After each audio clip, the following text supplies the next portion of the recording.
ahead then.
Amen. Were you blessed in the Sunday school?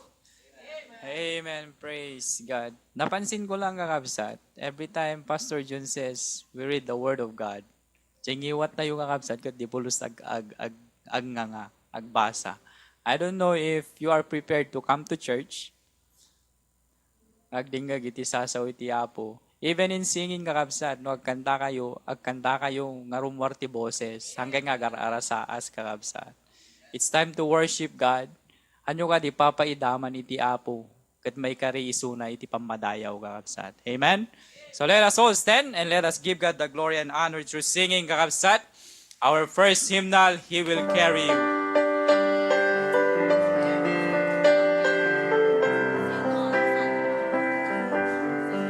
All together, the first verse, sing.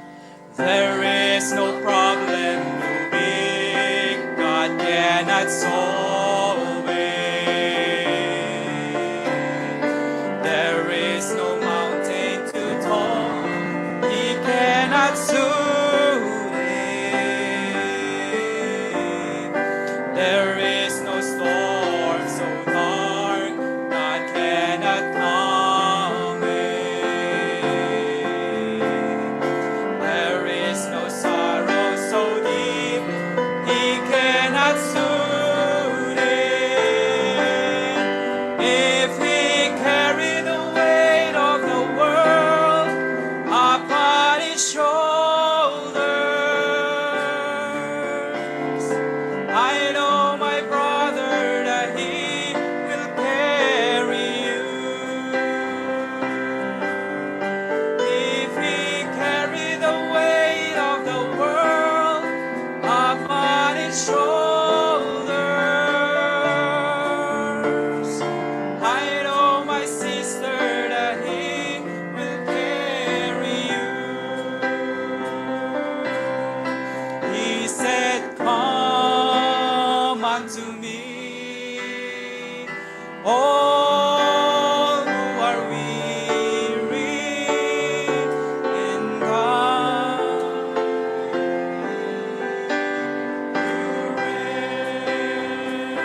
kanta kayo kakabsat, kanta kayo emakay nga kanta. Amen? O nga po nyo tangiwat yung kakabsat. Ano problema no sintunado kayo no nabintas boses yo. Ti pagapuyo ket je panagdayo yo iti apo kakabsat. Amen. Why did I let you sing? Taknom mangeg mo ta boses mo no rumwar kakabsat. Amen. One of our staff kuna nang aming good. Kasanok nga i-record ti singing tayo no aw mo manggag nga kanta kuna na kanya kabsat, kanya mi. So nga, mapabainan Jeric na akas may isang song leader iti sango. Tad lagay manggag nga boses ni Preacher Erwin, boses ni Preacher Glenn, and all the rest kat awan ng kakabsat. Kaslate lang agan anasaas kanu kakabsat. So nga, nakababain. No ngamin umay kay makigimong kakabsat, totally isagana yung tapuso yung kakabsat. Even in singing. Uray, DJ ko lang ministry. Even in singing. In worshiping the Lord of God. May ayaw umamat iti apo kakabsat. Amen? Anyong at tagidag sinan kakabsat. Kasi dimalan kami as kinaubing ko iti church di bakara kakabsat. Dimalan kami di kasjay. Even the attitude of singing, tikuti nga kuti, kada tila daw bubra nakakabsat, naisuro amin DJ kakabsat. That when you stand up and sing, you stand up. If you are a man, you stand up as a man. If you are a lady, you stand up as a lady kakabsat when you sing to the Lord. Even in prayer, numadlaw yung kakabsat, at nakakabubra na, naisuro amin DJ, bakara DJ kakabsat. How to position yourself when it comes into prayer kakabsat. Iso nga, di gito'y ubing tayo kakabsat. Let us isuruan tayo so that teach them that when it comes to prayer, you should respect it, kakabsat. Uray si ka nga adults, awan ti agpag nakakabsat. No makaisisbukan, urayom nga malpas iti prayer. Sakbay ka mapan umisbu, kakabsat. That's how the attitude of coming to church and worshiping the Lord, kakabsat. It's not to magnify anyone else, but to magnify the Lord Jesus Christ. That's our point in coming to church, kakabsat.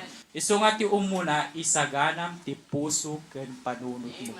I know every one of you ket mabisin, digijay panganan ijay kitchen tayo kakabsat, it's not a priority. Nugimong even Wednesday kakabsat, hanan ijay titurturungan nyo kakabsat. Nakababain kakabsat.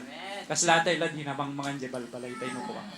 Amen. Even in coffee time, please refrain kakabsat. Isaganam takapemon no before gimong kakabsat. Not when the service is going on.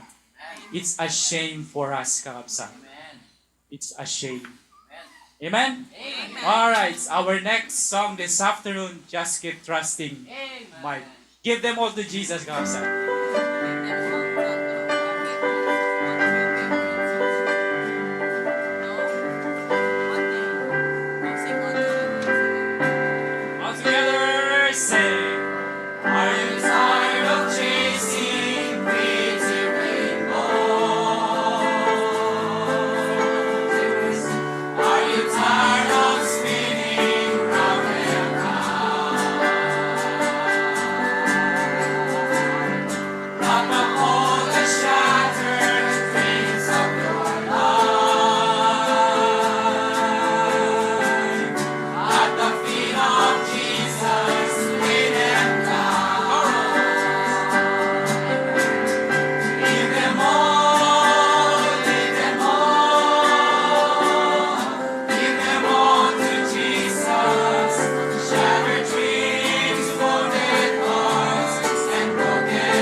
forward the microphone to Preacher Erwin for the reading of God's Word and prayer. Amen. Limbag naman lang tayo aming kakabsat. Amen. Amen. Praise God for that challenge, Preacher Glenn. And I hope and praying si mag-absent po sa aking panunod tayo kakabsat. Because singing is a part of worship. Amen? Amen. What a blessing. I hope nga naka-adal tayo kakabsat. Kadeta nga challenge. Manipuliti sa oiti ako. Amen. So open your Bible kakabsat in the book of Psalms. Chapter 27 kakabsat. The book of Psalms chapter 27. Ada may istorya kakabsa. May isang nabaknang nga babae, hindi magmag na kakabsa, ada nakita ng agasawa, kit ko na ni. Nanang tatang, api mangmangkay mo tiruutan ko na. Nasyan kakabsa, api mangmangkay mo tiruutan ko na. Kit ko na DJ agasawa. Pangarod ma'am kasi kaputiri kati panagbiag. Awang paigatang titarawon sa nga road ti kanan men ko na. Puunay mo tinaya. Kadigita anak yung arod nanang tatang. Adada mo di bangir nga kubo ko na. Lip-lipas lang nagarap tiruot. Uunay na pati ubing kat ni ramraman tirig at ti panagdiagong nga rod ma'am ko na. Alam may kayo kanya ko, may kayo sumurot kanya ko na DJ nabak nang nga babae. Ay hanin ma'am, baka kababain, ado kami ko na. Okay lang, kadwak da katugangag, da manugang ko kinapu ko. Okay lang nana tata, kesa diti kayo ko na. May kayo sumurot kanya ko kasi napipid, balay ta nararabor ti ruot. Panggatumong ti kadadakkel dago umanayot nga kanon yung makataunong siguro ka. And you know what? Narigat iti biyag ng ti apo na imbag. Amen? Open your Bible to book of Psalms 27 kakabsat. 11 to 14. Psalms chapter 27, 11 aging ganat 14 kakabsat. Basak ti Ilocano, kastiti ko na iti saw iti apo. Isurum kanyak ti dalan mo uwapo, ket iturong nak itinabatad adan gapu kadagiti kabusor ko. Dinak iyawat iti pagayatan dagiti kabusor ko, tadagiti natiri asaksaksi ti makderda bumusor kanyak, ket dagiti isang awda ti kinadawel. This is the key verse. Nagtalimpungawak kuma, nujak kuma namati, amakitak ti kinaimbag iti apo, iti daga dagiti sibibiyag. Urayam iti apo tumured ka, ket pabilgen nanto tapusom, urayem kunak iti apo. Verse 13, I had fainted unless I had believed to see the goodness of the Lord in the land of the living. Naimbag iti apo. Amen? Let's all close our eyes. Kakabsat, agdumog tayo, akidim tayo, hintay mo tektikan iti sa nga naibasa. Let's pray. Nakimimbag ka, wapo, Diyos mi kinamami nga nilangitan. Idaydayo da kapo iti sa amin nga puso mi. Thank you, Lord, for today's scripture reading. Dagito nga sa umapo in surat iti may sa nga lalaki by the men that killed the great giant Goliath. Nga dito yapo impaamires kinipabigbig na. Nga nawan apo iti panagtalik mi iti Diyos. Dagiti puso mi apo agtalimpungaw. Our heart fainted and we would despair. Madiscourage kami, mawan apo iti namnama. Thank you apo that you are wonderfully faithful God. Kadagiti amin ngagtaltalag itinagan mo. Wana po, narigat iti biyag, iti detoy nga daga, kapwa po kadagiti ado nga pasamak. Ngimsi ka apo na imbag. We know that in your goodness, you will provide for us, and you will protect us as you have promised. Tadagiting karima po iti sa pudno da, ken sigurado da. Kadayte nga sa po, tulungan na kami that we maintain our trust in you despite apo of all the hardship and difficulties, circumstances nga sangwen may apo. Thank you, Lord, titibaitan dagito nga rigat, ken panubok iti biyag, makita milatta ken mananam mi, iti kiniimbag mo. Magyamang kami apo. Thank you, Lord, for this Sunday, a day set aside to worship gathering, I-bless mo po, Panginoon, ang oras ng aming pagsamba. I-bless mo po, Panginoon, ang inyong lingkod to preach us the word of God. Bigyan mo po siya ng karunungang galing sa iyo. Kalakasan, Panginoon. Pagpalaan niyo po kami as we listen to the preaching of your word. And we pray, Lord, a fruit that remain na po kadagiti nga sasawom. Patawad po, Panginoon, sa aming mga kasalanan. Salamat sa mga awitin na aming inawit. Salamat, Panginoon, sa flower offering, napakaganda. I-bless mo po rin, Panginoon, ang aawit sa choir. At higit sa lahat, tulungan mo po kami nga agdaydayaw po king ka. Alaway na po, Diyos, konti glory king panakaydayaw, bless your people, accomplish your will, and lift up your name. In Jesus' name I pray. Amen. Amen. You may be seated, kakabsat. Nagbayat nga kitaan, napno tayo, amen. Di nagragsak nga mapno tayo, amen. 48. We currently have 48 in our sanctuary, kakabsat. Sure ka manong hanga 50 ni Raman mo ta, di kiti ubing? Amen. Doray ni Ishan ni Raman. Hitamog na nga ni Raman ni Ishan. Ayun, ang hitugot ka kumaping amin duha, Ishan tapno buo nga 50. Next Sunday, patlak tayo ito pwede dyan. Amen. Good to see you all, kakabsat. Nagragsak. Nga makita si nagtunggal mesa. Sinuti ada saksakitan na itatagong daway. Kadigiti hangan nakang nagtin-announce ko tatay kakabsat may pansaksakit ada ni stroke nga kabsat ti Pilipinas ni Tatay Filimon Pedro. Father ni Manang Jesusa, praise God, nag-subside di symptoms nan, but ipatuloy ti ikararag, higher risk iso na nga may stroke manon. So, pamalagip, ag-fasting tayon before di patlak to no Domingo. Amen? O, nawarningan kayo 1 week ahead kakabsat. No, hanggang nag-fasting, hanyon to sagsagidon dito sisig, kundi kayo dessert to no Domingo. Anyway, good to see you all. Ipakita man ito screen tayo, di kakabsat that are able to join us on Zoom this afternoon.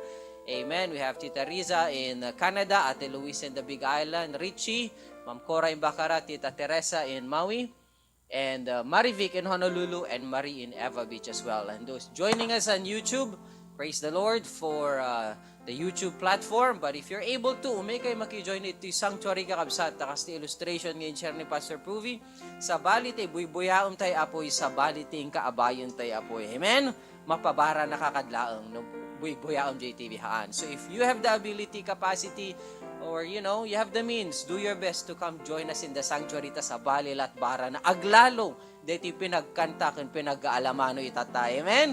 Tamagder tiarot kakabsat. Let's sing our beautiful welcome song in Tagalog. Amen. Ready, sing. Nagagalak ako na makasalakas sa pagsimba. Purihin si Jesus ko sa'yo.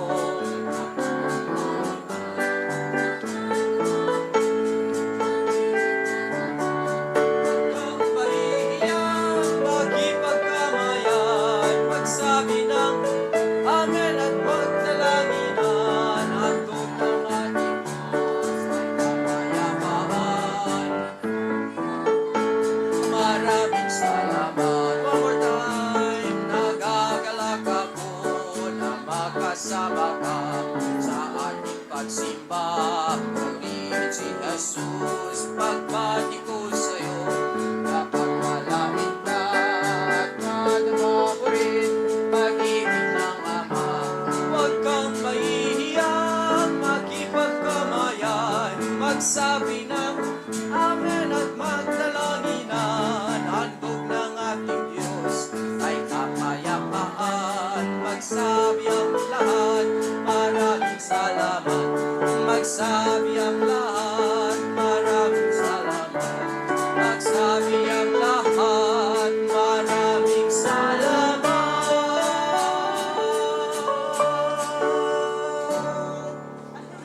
Amen. You may be seated, kakabsat.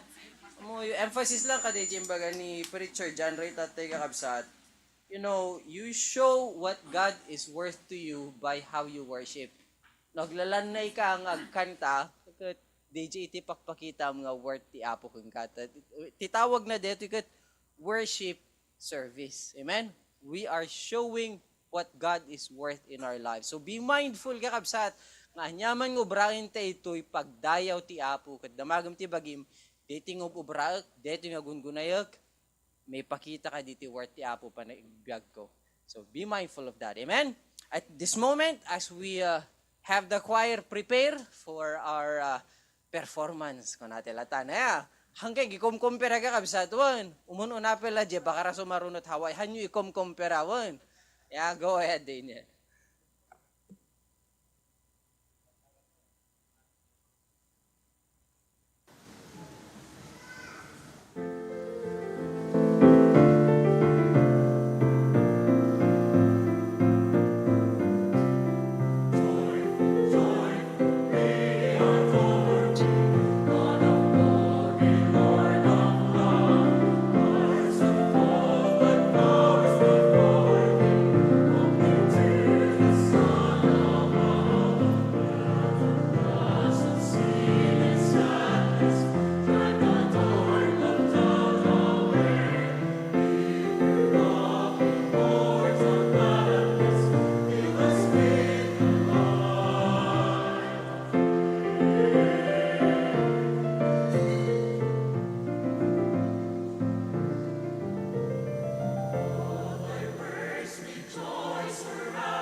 Amen. Praise the Lord. Ipasag nga rin ni Mike and Pastor Pruvi Jabakara.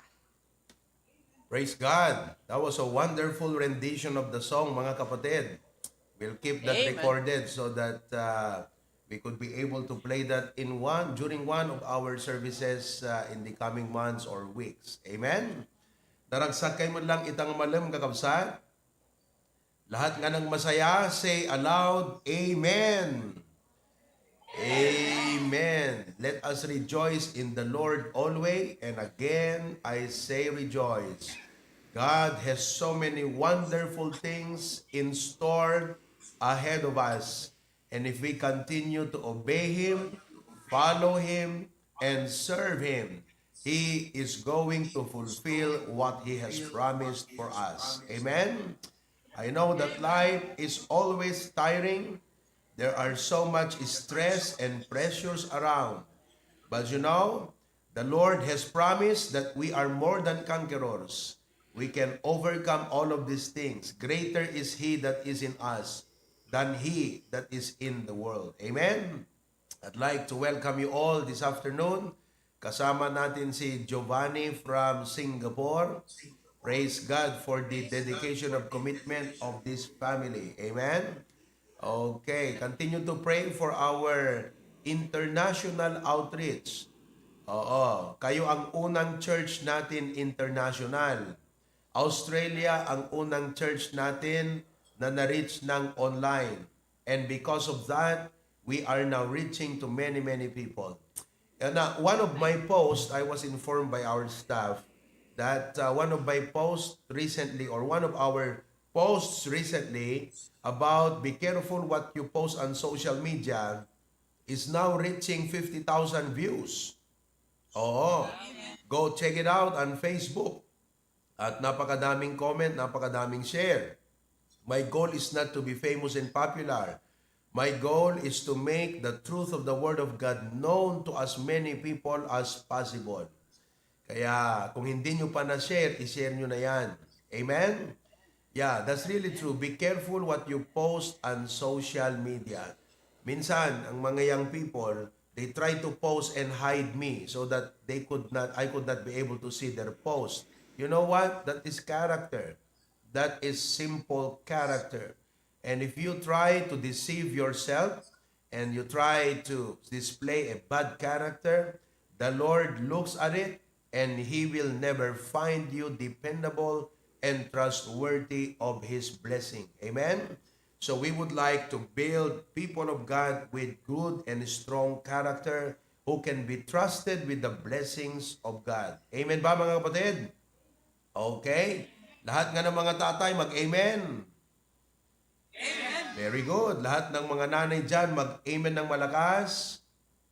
Oh, lahat ng ating mga young people, amen ba? Okay, very good. One of the campaign that I am really emphasizing every now and then is this: each member must have a ministry. Each member must have a ministry. Who among of you has already a ministry in the church? Yun. Okay? Each should have a ministry in the church. One of our folks abroad, when I preached that yesterday, responded and said, Pastor, with tears in her eyes, she said, you know what, Pastor? I've been so touched by your preaching. The Lord has impressed something in my heart. We may not always be there, but we would like, by the grace of God, to take part in every endeavor financially. That is why they made sure na kahit anong programa, pangangailangan, talagang they will respond financially. It feels so bad for them that there is a need in the ministry at wala man lang silang ginawa para sa ministry na yan. And I praise God. God is working in the hearts of His people. And I know that God is also working in your heart. If you love God and you are grateful to God for saving you, then serving God should be your gratitude and privilege. Amen?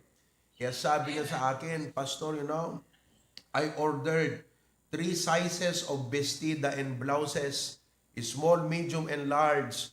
Dependent no sino kadigita young people tayo nga new believers ti pakiana yan na. But she saw that that's one of the need. And I said, we have a lot of young believers right now. Young people, new believers. And it will be a great, great help to them. Kaya mga kapatid, let us open our eyes to the need of the ministry and let God just use your life. Sabalit ragsak, iti maaramat, iti ako. Amen? Praise God for that. Now, praise the Lord. Kahapon, meron tayong 9 na nabautismuhan. Amen? We had 6 new believers who professed about the death, burial, and resurrection of Jesus Christ. One of them is Tito Robert. Tito Robert is a new believer in Sarat, and he has been an OFW in Saudi Arabia for 27 years. He came home for good, and he just lived beside the mission house, and praise God, he got saved during the inaugural service of HBBC Sarat Outreach. I preached about salvation, and God spoke to him, and he felt the calling of God to be saved. And he accepted Christ as his personal Savior. He got saved July 17, 2022. 2 years later, he got baptized. Yan po siya. Amen? So, aside from him, we had 5 others. Yung pong dalawa ay dinidisciple ni Ma'am Kay. Si Irene at saka si Jane. They live in Natba, Ilocos Norte. And she goes to disciple them every Monday afternoon. And praise the Lord, they followed God in water baptism. One of our new believers who was baptized is from Vintar. Si Kiara, that's Kiara, from Vintar, Ilocos Norte. And we have other from Bacara. Tapos in the afternoon, I baptized 3 folks. Ayan. Akala mo, nasa Bacara yan, pero hindi po. Batak yan. Replika ng ating church sa Bacara, ang Batak. Oo, si Tita, I forgot her name, Lovelyn yata, I forgot her name. But 1 year namin pinag-pray yung nanay na yon para mabautismo niyan. She has been attending the church or the ministry for the past 1 year, and praise God, finally, she obeyed God in water of baptism. Yung dalawa ay kapatid ni RJ. Praise the Lord. Amen? Oo. I just would like to update you as well with our Bible studies every Tuesday night. We have a Bible study in Sarat Outreach. And it's beginning to grow. It's beginning to grow. Amen? Praise God for that. Every Thursday night, we have our Bible study in Dingras. Yun, that is Dingras Outreach. Makita nyo yung mga young people natin. Look at the young men. Kasdalamapan maki JS kakabsat. Ayan, these are the 4 men who surrendered their life for full-time ministry. Pastor June was so blessed na binigyan niya sila ng tigfa 500 pesos, mga kapatid. Na-touch si Pastor June. Wala pang 2 years ang ating outreach sa Dingras.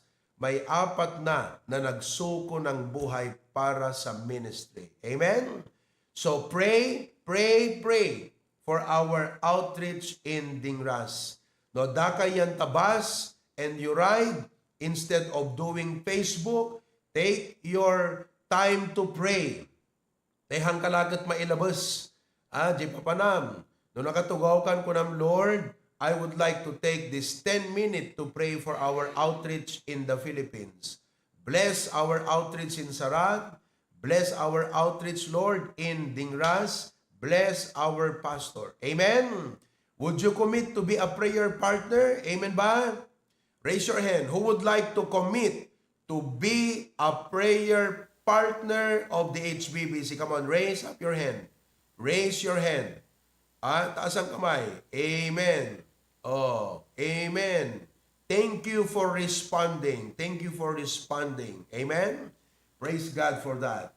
Now, ngayong hapon, I would like for you to stand up, everybody, and turn your Bibles to Numbers chapter 13. Numbers chapter 13. The title of my message is The Best Attitudes Towards Life's Challenges. The best attitudes towards life's challenges. There are many Christians who grow and there are many Christians who shrink in life's challenges. Their spiritual life shrinks. Backslide that because of life's challenges. Okay? But God wants us to grow in life's challenges. God wants us to be productive. He wants us to display the strength of Christ in facing life's challenges. So here we go in Numbers 13, verse 27. Down. The Bible says, and they told him, let's read together so that hanggang mabanglasan ti katay kakabsat. Ready, go. And they told him and said, we came unto the land whither thou sentest us, and surely it floweth with milk and honey, and this is the fruit of it. Nevertheless, the people be strong that dwell in the land, and the cities are walled and very great. And moreover, we saw the children of Anak there. The Amalekites dwell in the land of the south, and the Hittites and the Jebusites, and the Amorites dwell in the mountains, and the Canaanites dwell by the sea and by the coast of Jordan. And Caleb stilled the people before Moses, and said, let us go up at once and possess it, for we are well able to overcome it. But the men that went up with him said, we be not able to go up against the people, for they are stronger than we. And they brought up an evil report of the land, which they had searched unto the children of Israel, saying, the land through which we have gone to search it is a land that eateth up the inhabitants thereof. And all the people that we saw in it are men of a great stature. And there we saw the giants, the son of Anak, which come of the giants, and we were in our own sight as grasshoppers, and so we were in their sight. The title of the message is Best Attitudes Towards Life's Challenges. Let us pray. Heavenly Father, I pray that you will bless this message right now. Help us to put on the best attitude to face the challenges of life. In Jesus' name we pray. Amen. You can now be seated. Be seated, please. Be seated. Okay? Now, I would like to set the premise and the context. Listen to the premise and context of this message. The nation of Israel were rescued and saved by God from Egypt, walked through the wilderness, and finally, few days, they will be reaching the promised land. And so, Moses sent spies to go and search the land and assess the land. So the 12 came back, the 2 with a good report about the land, but the 10 with a bad report about the land. And unfortunately, the people listened to the bad report. Nobody paid attention to the good report. They were discouraged and demoralized. And because of that, God was angry at them because of their unbelief, and determined that these people, this generation, will never set foot on the promised land. Only Joshua and Caleb, because they had a heart to obey God, to believe, and to trust God. Now, friends, mga kapatid, I want you to know that as God's people, our promised land, listen to me, is the church. Our promised land is the ministry. You and I are members of the church. and whatever that God has in store for us in the future is a promised land that God wants us to achieve. Now, there are many challenges that we are going to face as a church, individually, and as families. The premise of the Christian life is the church, not the workplace. The workplace is only a part of your day-to-day life. But the real premise and context of the Christian life is the church, the ministry. The problem with many Christians today do not understand the premise and context of their life. They thought that life is about gaining. They thought that life is about acquiring. They thought that life is about enjoying. And they thought that life is all about succeeding. These are little part of your Christian life. But the real premise and context of your Christian life is the church. I do not know of a Christian who can be faithful without a church. You can have a nice job. You can have a wonderful family. You can go and tour around the world. But if you do not belong to a church and you are not an active member in that church, I do not know how you can be a faithful Christian in the eyes of God. That's why as Christians, our premise, our context is always the church. So don't you ever think that one day when you turn away from the church and succeed in the career world and succeed in many things, and you post on Facebook and say, hey, I may not be an active Christian in a church, but look, I am succeeding in the workplace. I want you to know that only God can bless, but even Satan can bless. My question to you is this: who do you want to bless your life? That is why you cannot be a faithful Christian without the church. You cannot be a true Christian before God without the church. So our promised land is the church. Now, because the promised land is the church, there are many challenges that we have to overcome so that we can be faithful to the church where God placed us, to the church where God has called us to serve, called us to be faithful.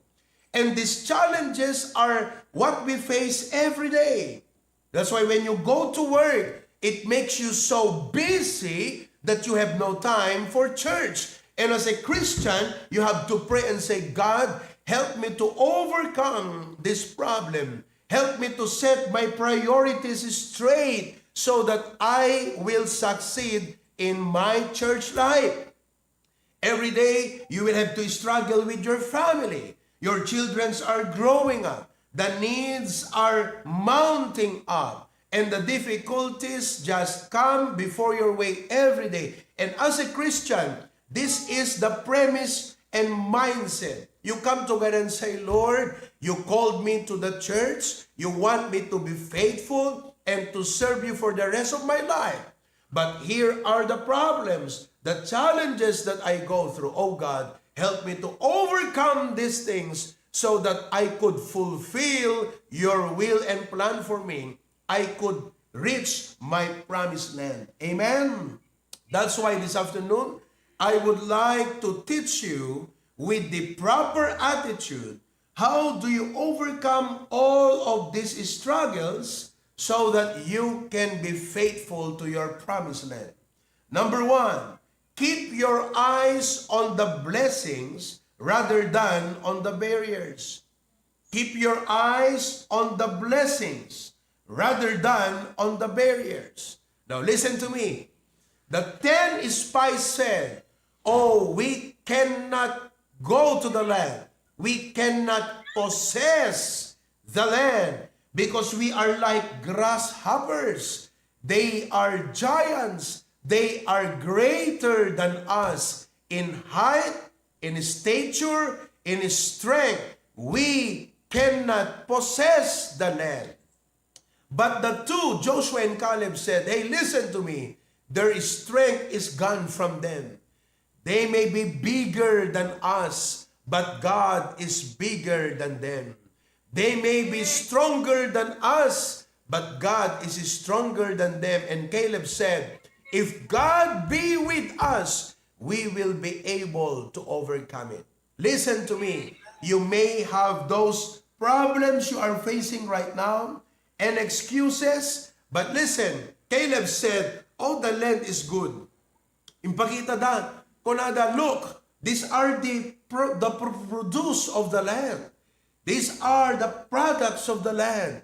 Look at the grapes, look at the fruits, look at all of these things. Sabi ni Joshua and Caleb, but all of these people were only thinking about the barrier. Listen to me. God wants us to think of the blessings that God has in store for us when we obey Him and follow Him and serve Him in the ministry. You may have physical barriers, physical infirmities, physical inadequacy, but you come to God and say, Lord, I do not want to focus on the barriers. I want to focus on the blessings that you have prepared for me. There may be social barriers, reproaches. Well, hangkay man siguro nga makik-experience kadagiti persecution. But social barriers like you are tempted, by the pressure and influence of the people around you.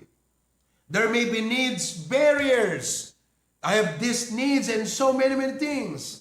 Amen? But listen to this. You focus, the point is, focus on what God has in store for you when you become faithful in following Him rather than on the barriers that are keeping you from becoming faithful to the church, from becoming faithful in serving God.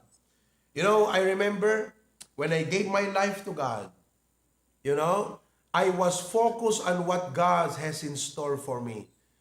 There were many barriers in my life. I had physical barriers. I said, I am not good in speaking. I am not good in public speaking. Managbabainat, In fact, when my brother and I were younger, adadangan ni Glenn, ni Preacher Glenn, kayang-kaya na, lakas ng loob. 10 years old, mapanlawag ng isuna. Ag-withdraw, ATM kakabsaat. Baunan da pa. Ako, mahina ang loob. Diba? I mean, look, how could a man be a leader nga mahina ang loob? Wala man lang siyang public confidence to speak publicly. I had that barrier. I had that physical barrier upon me. But when God called me to preach, when God called me to serve, I said, God, I cannot see everything. I have this barrier, but I know that you have reserved a place for me in the ministry, and I'm going to follow you. I focus on what God has planned and prepared, rather than on my barrier. And what happened? Praise God. Not only God helped me overcome my barriers, but God allowed me to experience the blessings of following Him. Kung kunak na rod, no Jack nagpastor, Jack siguro mapagpadasan digiti nga blessings ita. Amen? I am experiencing a lot. Can you imagine? I have been traveling to Visayas and Mindanao and many places of the world. I have been meeting a lot of pastors, with young as I am. I mean, I was only in my early 20s. I've been meeting big pastors, early 30s, like that. And I've been, wow, I said, God, this is so overwhelming. And I thought to myself, what if I brought up to God and said, Lord, I cannot speak publicly. Lord, mahina ang loob ko. Sila na lang ang tawagin mo. Sila na lang ang mag-preach sa ministry. But I learned, just like Caleb, in fact, one of my favorite Bible characters are Joshua and Caleb. Simula pa noon, nung ako'y nagsisimula sa ministry, paborito ko na si Joshua and Caleb. I wanted their spirit, that they had that strong faith and determination. They saw a vision of the land and said, "Oh, let us go and possess it." I wanted that. I had that spirit in my heart. I said, "God, I know you have a place for me in the ministry." So I did not allow my barriers to stop me, but I pursued God's will. I obeyed Him and praised God.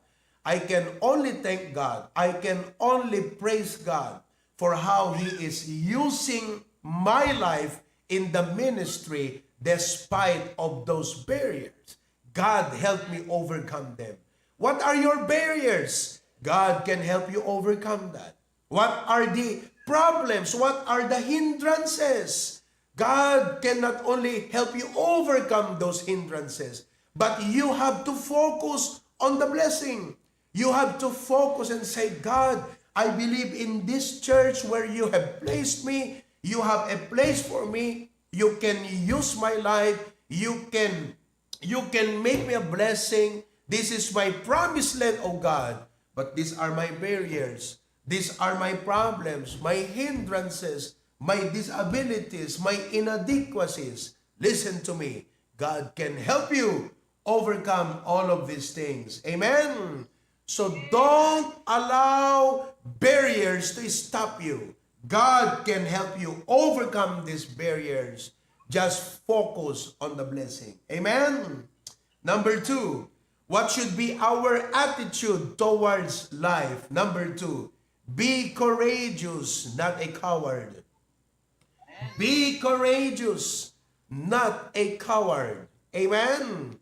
Masapol ti turud kakabsat. In life, practically speaking, awan maganap mo no hangka ag turturud. Right. Noong ka ag-apply ti trabaho, iturturud mo. Am I right? No agsapol ka ti pagubraam, iturturud mo. No kayat mo nga ma-achieve, DJ kayat ti Apo para ken ka, iturturud mo. Masapol ti beng-beng rupa ken tibker puso. Amen. Beng-beng lalat ti masapol tayo kakabsat. And for us Christians, we are not courageous. We are courageous because first of all, we are assured of God's presence. No kaduam iti Apo kakabsat, awan dapat pagbutngam. Hangka dapat ngagdanag. Number 2, we are assured of God's plan. No imbaga ti Apo, mapasamak. Whatever God said it, consider it done. Ganyan po ang ating Panginoon. Number 3, we are assured of God's provision. No nag-commit ka para iti church, God will provide for that. Amen. Naalala ko si Sister Glyza, 2 months kakabsat, nga na nakapagtrabaho. She informed me last week, gaputa, nag-bleeding, masikob, she's pregnant. So she went to the doctor, and the doctor said, there's nothing to worry. She issued a certification that she could work. But then when she went back to her office, told her boss about her condition, and the doctor's recommendation, the boss said, "I'm sorry, you cannot work, and I'm not going to give you a job." And because she cannot work, no pay. She said, "No, you are supposed to give me a job." But the boss said, "I'm sorry, you cannot work. If you like to resign, go ahead. I'm giving you 3 months to think it over." So, she could not do anything but stay at home. She rested and fulfilled her requirements as a student. Nag-aaral siya ng nursing. Very expensive. Only Michael is working. Sulat magisaksakad, kakabsat.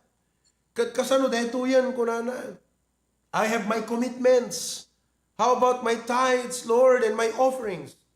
So the Lord gave her wisdom. She went to approach the Department Ministry of Labor, and they told her, what your boss did to you is not legal. It is not right and proper. To cut the story short, after some things that happened, the boss called her and said, Graisa, you come over. Ag-compute ta, I am going to give you your 2-month salary. Can you imagine that? Nagpahinga na siya ng 2 buwan. Ha? Nagawa niya pa yung kanyang trabaho sa eskwela at binigay pa ng Panginoon yung sweldo niya ng 2 buwan. Listen, if you obey God and He will fulfill His promise, He makes sure He will provide for your need. Awan danag no ti Apo kakabsat ti kadwam. He will surely provide. You see, God provided for her commitments. God provided for her needs. Just be courageous and not coward. We are assured not only of God's presence, of God's plan of provision, but also of God's power. So what should be your attitude? Courageous. Now, when there comes a point in your life, nagdudwa ka, you are doubting. When there comes a point in your life that you are afraid to obey God, remember Joshua and Caleb. God will fulfill His promise. God will give them the promised land, but they have to obey God. Amen? Choose to obey God. Don't be hindered by your fear. Don't be hindered by your doubts. Anang atat? Anantong atat mapasamat? What if? Do not be hindered by these things. Number 3, best attitude. Focus on winning and not just on the warfare. Focus on winning. God called us to win. Amen? Remember this. The Christian life is a series of victory. Remember that. Aduman digiti dumteng nga pasamak ti biag. But at the end, we will always win. Do you remember what happened to our church there in Hawaii? Few years back, we felt we were down. We were depleted. We were defeated. But no, at the end, the Lord made us a winner. Amen? In other words, if you are a child of God, you cannot be a loser. You will always be a winner. That's why do not only focus on the trial. Do not only focus on the problem. Do not only focus on these things because these are only temporary. After these things comes the victory. After all of this temporary loss comes the replacement. After all of these temporary defeats comes the victory.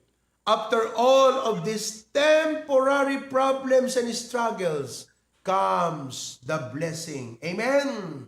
The Christian life is a series of victory. And by the way, we cannot have victory without battles. That's why if you are facing a battle right now, do not only focus on how difficult the battle is. Nagrigat pastor, nagrigat ti biyag mi, nagrigat ti kasasaad mi. Hala nga jirigrigat ti dapat nga makitan. Because a battle is preceding a victory. When a battle arises, it is because a victory is coming up. There is no victory without battle. There is no crown without a cross. Before Jesus was crowned, sabi ng Bible, now sitteth on the right hand of the throne of God, high and lifted up. Before that happened, He had to go through the cross. But praise God, the Bible says, He was not only focusing on enduring the cross, He was focusing on the joy that was set before Him. That's what the Bible says in Hebrews chapter 12. Kaya't kuman nga lukiben, tapnon mabasa yung kat mapanatnakan nyo mismo. Kadagiti matmatayo di ko na natin Hebrews chapter 12, verse number 3. Hebrews chapter 12, verse number 3. It says, "For consider him that endured such contradiction of sinner." What a battle.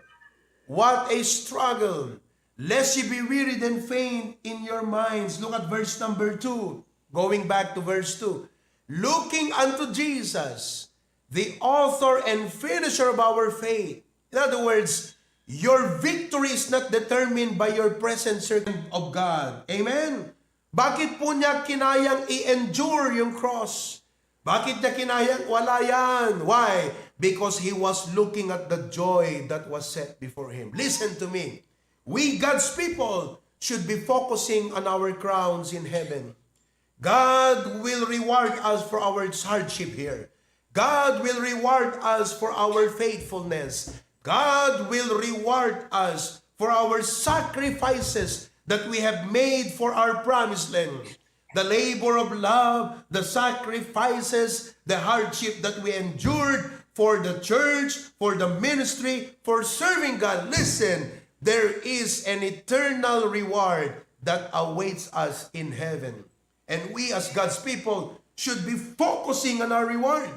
We should be focusing on winning, not just on the struggles at the moment. Amen? Hindi po tayo katulad ng mga Chinese na nakasalalay sa punsoy. Nasabi nila, nagbabaka sakali. They depend on luck. They depend on, maybe I will be fortunate. Baka ako ay palarin. Tayo po ay hindi nakadepende sa sana ako ay palarin. Sana ako ay swertehin. Sapagkat sa Panginoon, sigurado ang ating pagpapala. Sigurado ang ating panalo. Sigurado ang ating reward. That is why, let us endure the difficulties. Let us serve God. Let us be patient. Let us be faithful in doing the ministry of God. No dagkwit ngam nga Kristiyano, bebe amlata, handa makita ti Apo, handa makita di reward, handa makita di insagana ti Apo, tinakita dati problema, tinakita da digiti dadagsan, tinakita da digiti na inlubungan, bay amo no na kayat ti may suro kakabsat, ngem agpatpatuloy ka, kumita ka ti Apo, kumita ka di blessing, kumita ka ti plano ti Apo para itibiyag mo. And all of God's people say, Amen. And the penadjay, Lord, thank you for the challenge today. We ask that you continue to bless each and every one of us, O God. That we will not look to the world, we will not look to the problem, we will not focus, Lord, on our difficulties and hindrances, but we will focus on you who will help us overcome these things. We will focus on the blessing that you have in store for us, and we will look forward to the reward in heaven, and we will focus to the victory that you have promised for us. In Jesus' name, amen. Amen. Praise the Lord for the wonderful message. Amen. Nagpintas lo ni Kakabsat. Thank you very much, Pastor Pruvi. At this moment, dawating nga tumagdirite Kakabsat, tapno maunat tayo, at makaut tayo nga nasaya at tigiti offerings tayo. Amen. Te dawatin pa mendisyon ka diti. Tithes and offering data nga gundaway. Let's pray. Heavenly Father, thank you again, Lord, for the wonderful message. Thank you so much, Lord, for the wisdom that you have imparted upon your servant. Please, Lord, help us to focus our eyes, our heart, and our mind on you, and not our circumstances here on earth, O Lord God. Agyaman kami, Apo, nga duray anak pasamag ti panagbiag mi, Apo, diti rabaw ti dagahan tupulos mapukaw, iti parabor kaasiken ayat mo kanyami, O Lord God. Thank you so much, Lord, for this wonderful reminder.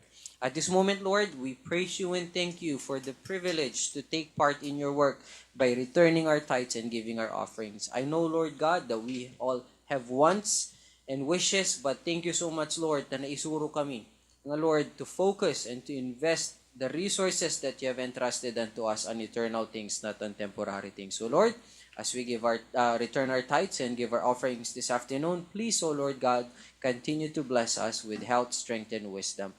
Please bless the offering at this moment and also the giver, because all this we ask in Jesus' name. Amen and amen. You may bring your offerings, kakabsat.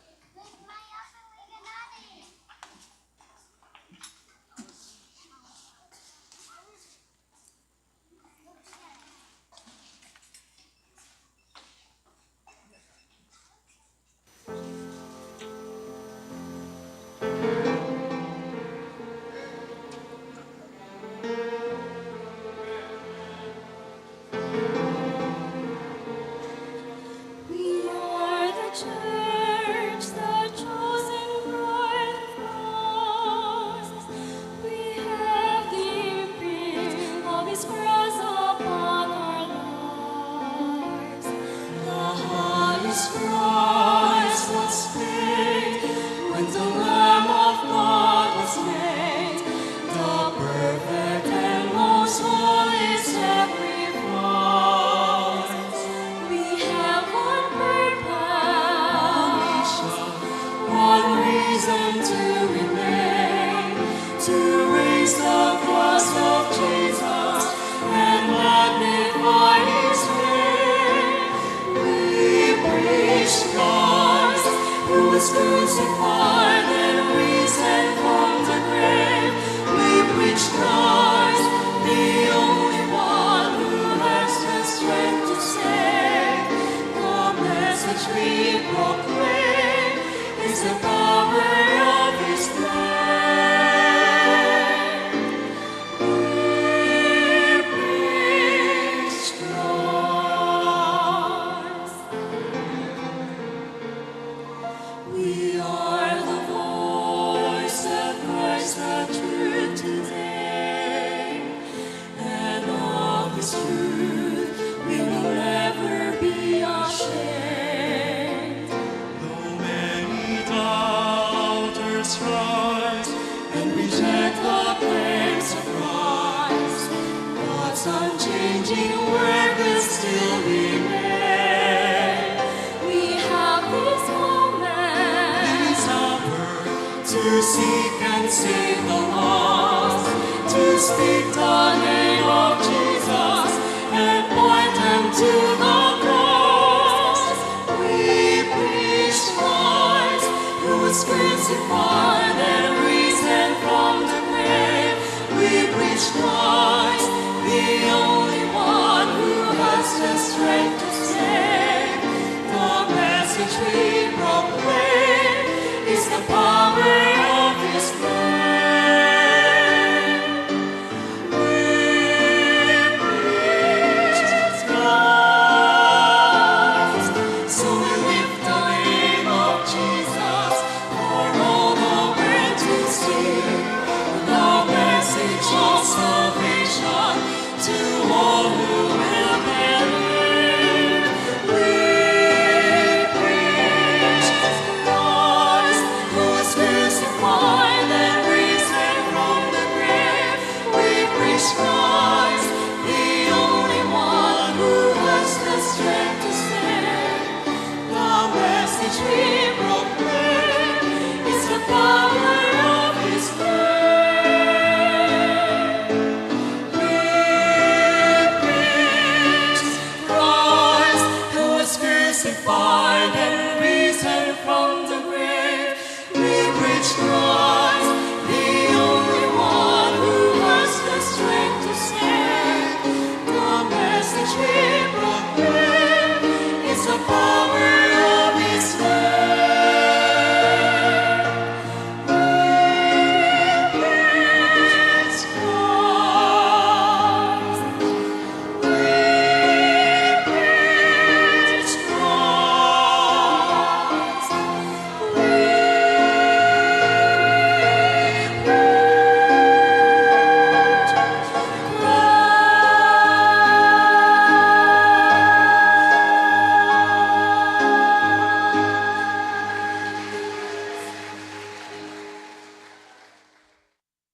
Amen. Dawatag to magdarti kakabsat. Let's sing one more hymn before we ask Pastor Kogi to close us in prayer.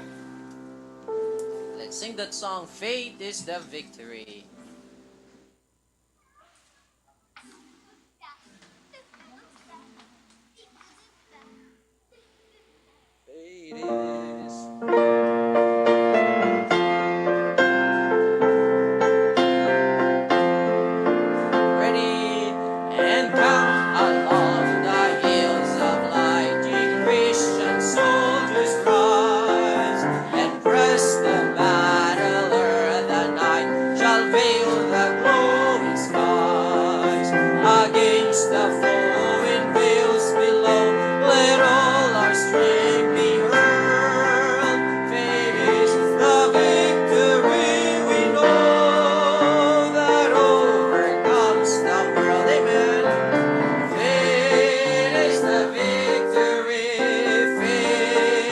the victory. Oh, glorious victory that overcomes the world. Amen. Last verse. On every hand the foe we find, thrown up in dread array. Let thence of ease be left behind, and onward to the fray. Salvation's helmet on each head, with truth all girt about. The earth shall tremble in our tread, and echoing our shout, amen. Faith is the victory, faith is the victory. Oh, glorious victory that overcomes the world. Before I ask Pastor Pruby to close us in prayer, tunmal pas kakabsat ag state pelang at record tela basit. Amen? Pastor Pruby, please close us in prayer. Amen. Yes, napintas na. Di-choir yung itay kakabsat. Oo. Kat na mabaling i-record yung ulit. Kat nagpintas lang una yung blending. Amen. Praise God for that. Let's pray. Heavenly Father, thank you so much for our message and challenge from the Bible today. That, Lord, we focus on God and not on the giants. We focus on the blessings that you have prepared for us and not the temporary barriers at the moment. Katulungan na kam kumaapo nga awan ti anyaman nga makailapod kan makaigawid inting kami panagbalin nga faithful ti panagserbimi apo kan ka iti church kan ministry nga nangikabilam o apo kada kami. Thank you so much. Kam ti gloria kan dayaw, give us the strength, empower us again this week in Jesus name. Amen and amen. God bless you. Amen and amen. Good day, God bless, and aloha kakabsat. Hi, Ate Cheryl. Nakakamit ka, ate. Praise God. Bye, Tita Teresa, Tita Riza. Good night. Sis Marie, Marivic, Ma'am Cora. Amen.